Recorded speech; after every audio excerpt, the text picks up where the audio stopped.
Hey folks, David Stewart here. Hope you guys are having a fantastic day. Hey, there's a new album. You can check it out. ZoolOnline.com. Have you seen the new Nvidia Slop filters?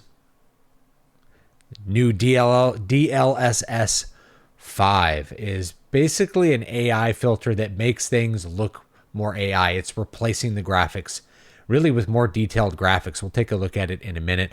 I am going to make fun of it a little bit. I'm calling it the slop filter, but I also want to steelman this technology because there's been such a visceral and strong negative reaction towards it, at least on Twitter.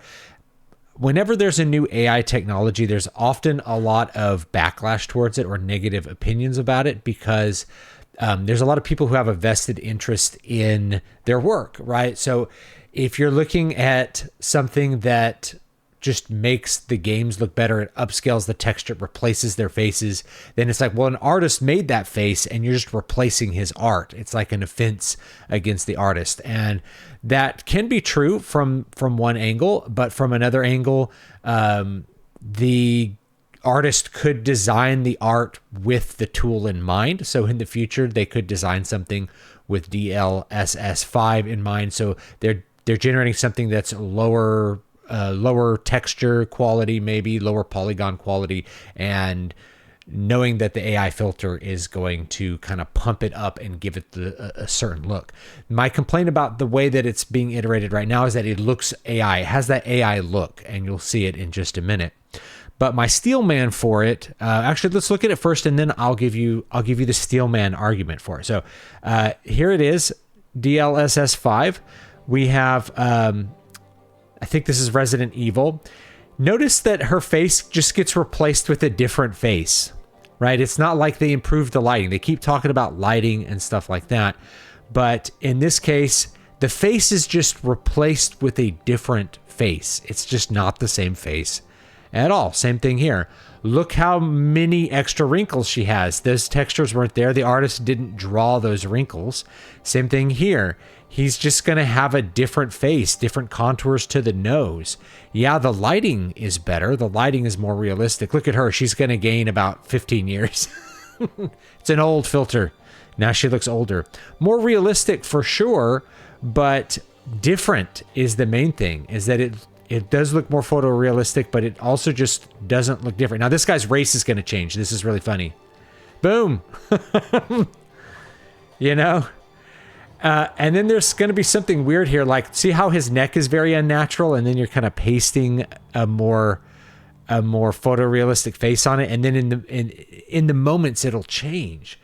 So my steelman for this, as you look at this technology and the way that it's rolled out, my steelman for this is that it could actually save a lot of space on games. So games now are like 250 gigs, 300 gigs of texture information. What if you just didn't have to ship those super high quality textures? What if you could ship your game with lower resolution textures and know that your upscaling technology is just going to fill in all the gaps and add in a bunch of detail that you just don't need to worry about? Well, that saves a lot of hard drive space. It also saves a lot of labor. I know that usually when there's a reaction against AI, it's about saving labor.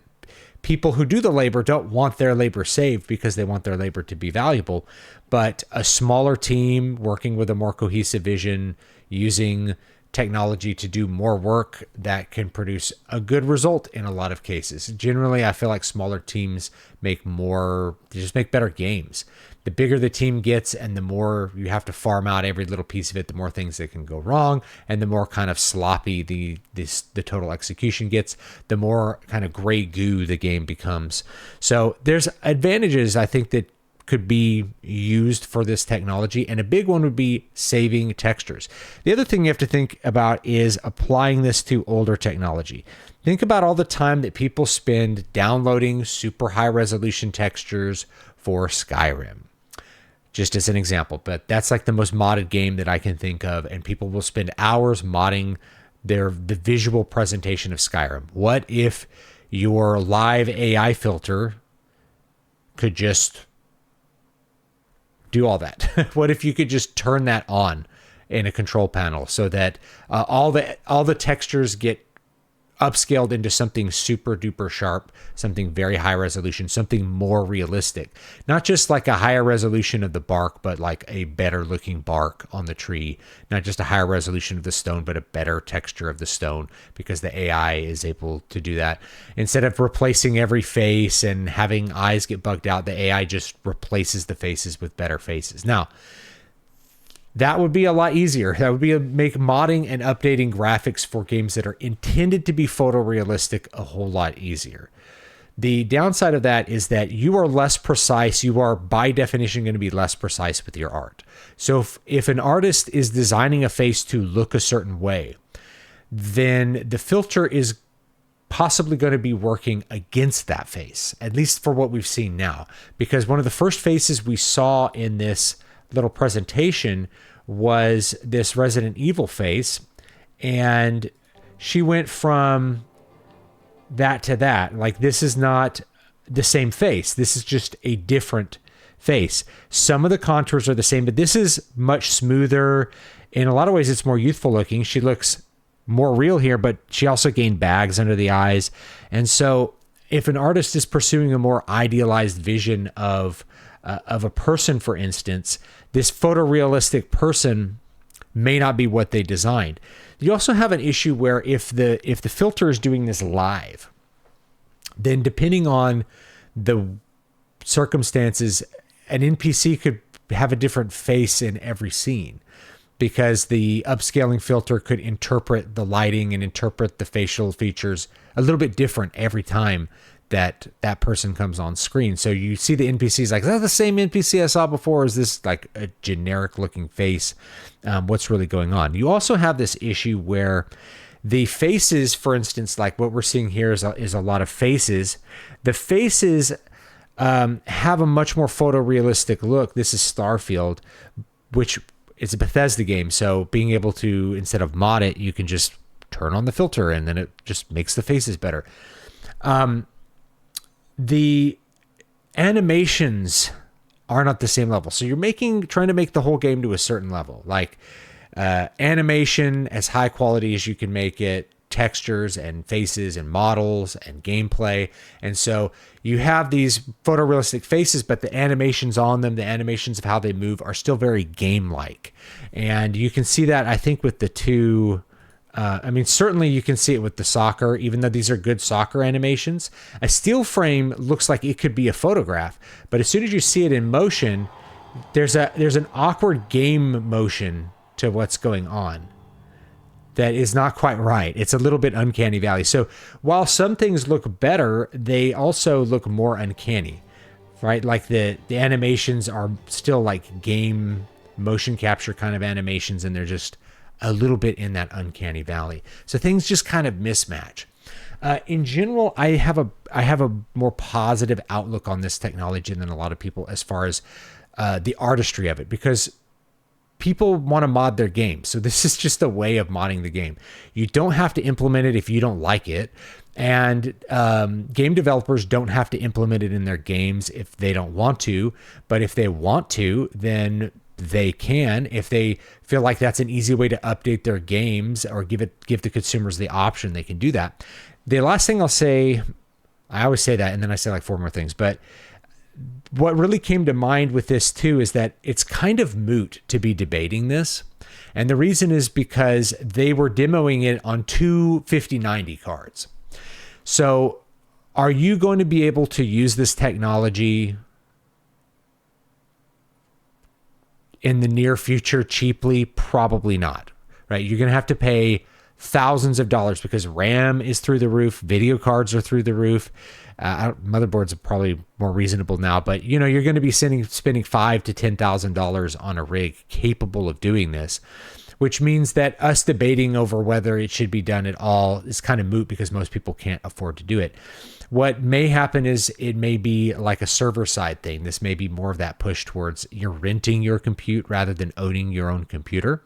But I don't know. We'll see where things go. Maybe this is a technology that will exist in the PlayStation 6.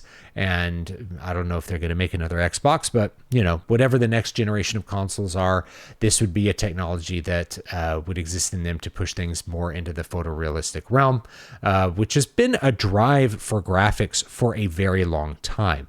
And each generation that comes out, the gap is smaller and smaller and smaller and smaller. The advantage of doing something with like an upscaling filter is that possibly could save space, like on the hard drive, and also compute on a different level. Just like how upscaling now works, is that you can render it in like 480p and then upscale it, and it ends up saving a lot of compute, so you can run at higher frames. Same thing with frame gen. I know frame gen is probably not very popular for really hardcore gamers, but it does present more smooth motion for a lot of people, which is what they want. They want the experience of 60 or 120 FPS.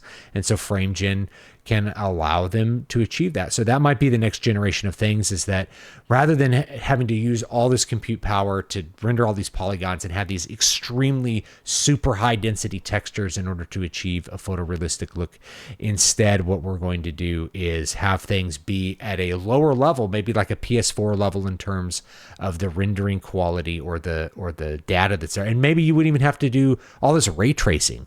If the AI can produce lighting effects that are equal to ray tracing without having to do all that compute, you're saving it again. So the games could possibly run a lot faster, be smaller in size, and produce a higher visual fidelity for games that want to pursue that photorealistic look. And like I said, I think that's been a drive for graphics for a very, very long time. It's been the dream since the 1990s, is to have things look and feel real. And so I guess this is just the next step of that. But I would love to have your opinions on it. Is this something that destroys the artistic intent of the artist, or is this just another bump in fidelity for things that are intended to be games? And remember that the art of the game is its gameplay. It's not just its graphics. Graphics are one dimension of it. So the art of the graphics are one dimension of the art of the game. But the art is really about how it plays. So this could possibly improve gameplay by making games cheaper to run in terms of total compute. But I would love to have your opinion on it. Do you think that this ruins the artistry of the game, or do you think that it offers a possible new dimension for keeping games or making photorealistic games look even better, or maybe doing what a lot of people want to do, which is mod older games to make them look better? Boy, it would be convenient if you didn't have to deal with a bunch of unstable mods and could just press a button and get all the high resolution skin textures that you want and all the improved RTX lighting. You could add basically realistic lighting to any game without having to do a bunch of compute. That to me is attractive. So I think it's a better technology than a lot of people are giving it credit for, and that's going to be my opinion on that. Have a great one. I'll talk to you next time. Don't forget to like, comment, and subscribe, and check out my books, check out my music. They're on Amazon. You can find me on Patreon. You can buy the books there. If you sign up for Patreon, there's a lot of free stuff that's there as well. So check that out, and I'll see you all next time.